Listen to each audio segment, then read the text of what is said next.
Good evening, Bahamas. Coming up tonight, the new president of the Christian Council gives his take on crime in the country. A former cabinet minister calls for the PLP and F&M to work together on certain issues. Several weekend shootings leave one man dead and another in hospital. Plus, just how effective is rehab for troubled young men?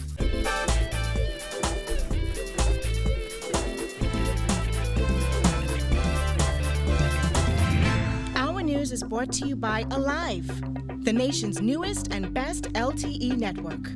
Good to be alive. Happy Emancipation Day and welcome to our news. I'm Kyle Joaquin. Thanks for joining us. Topping news, with the murder count on the rise, President of the Bahamas Christian Council, Bishop Delton Fernander, is giving his take on the crime problem. He says it's time for Bahamians to realize crime is not a political or police issue. Jasmine Brown has more in this report. Fernander says for too long the blame has been placed squarely on the shoulders of law enforcement and the government. The BCC president says crime is on the top of their list of concerns. We're concerned about crime and we're working with the police department. Fernander admits that the church also needs to step up and do its part to address the social issues that contribute to crime. Very important because we are all a part of the fabric that makes the society. We can't look at one part of the society and say you solve the problem. This is a sign of a problem. All of us must work together to solve the problem. We don't have all the answers, but we really can do something. Each of us do our part to make our society better. He says the council has reached out to its various members to get up and get out of the church's four walls, as he insists crime is so bad it needs to be fought on the streets, not on the pulpit. He says the council is looking to launch a special project in a matter of weeks. We're going to do something as soon as we're given a green light called Occupy a Corner.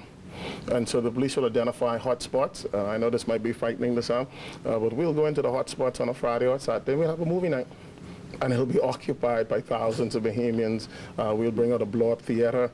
We'll shine a movie. We'll be walking about, giving out gospel tracts.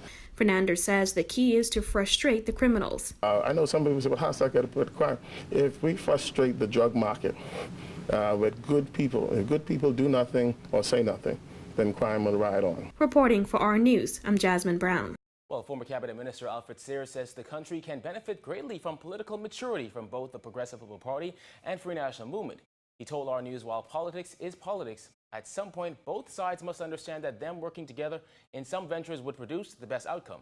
Well, I think that we have to, when you're trying to shift the paradigm of a national economy, there has to be some level, in fact, a good amount of bipartisanship, because we all must take the risks.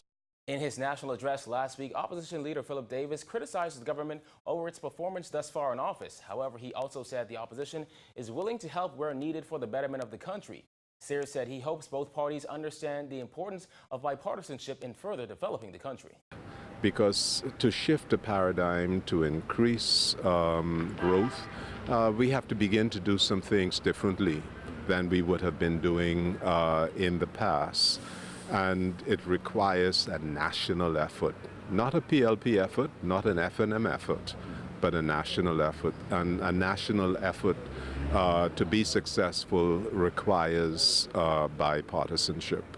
Well, meanwhile, the opposition leader is accusing the F&M of talking down the country, a move that he says will not bode well for the country. It's sad to say that they have not, their efforts seem to have just been to talk down the country, talk down the economy, and I don't think they appreciate the consequences of that.